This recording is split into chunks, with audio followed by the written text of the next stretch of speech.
મહાનગરપાલિકા જાહેર થયા બાદ નવસારીમાં કોંગ્રેસ એક્શનમાં શહેરના વિજલપુર વિસ્તારમાં વનગંગા સોસાયટીમાં રહેતી 50થી વધુ મહિલાઓએ કોંગ્રેસનો ખેસ ધારણ કર્યો। જિલ્લા કોંગ્રેસ પ્રમુખ શૈલેષ પટેલ, શહેર પ્રમુખ ધર્મેશ માલી અને મહિલા મોરચાના પ્રમુખની ઉપસ્થિતિમાં 50થી વધુ મહિલાઓ કોંગ્રેસમાં જોડાઈ।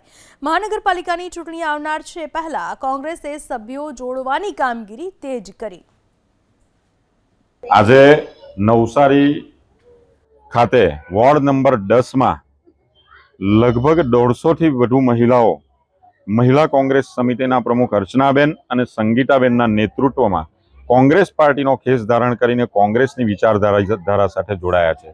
ત્યારે વિજલપોર અને વોર્ડ નંબર 10 એક ભારતીય જનતા પાર્ટીનો ઘર છે, પણ ક્યાંક ને ક્યાંક પાણીના પ્રશ્નો, રસ્તાના પ્રશ્નો અને નવસારીમાં જોઈએ તો વિકાસના નામે ફક્ત ને ફક્ત સત્તા પર બેસેલા જે શાસકો છે એમનો વિકાસ થયો છે।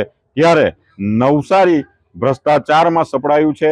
ભ્રષ્ટાચારના મુદ્દાઓ લઈને અત્યારે આ બહેનો અમારી સાથે જોડાઈ રહ્યા છે। એમને ક્યાંય ન્યાય નથી મળી રહ્યો, એમને ક્યાં સન્માન નથી મળી રહ્યું, મહિલાઓનું વારંવાર શોષણ થાય છે અને એમના ઘરના કે એમના સોસાયટીઓના પ્રશ્નોનું જ્યારે નિવારણ નથી આવી રહ્યું, ત્યારે આ મહિલાઓ કોંગ્રેસ પાર્ટી સાથે જોડાઈ છે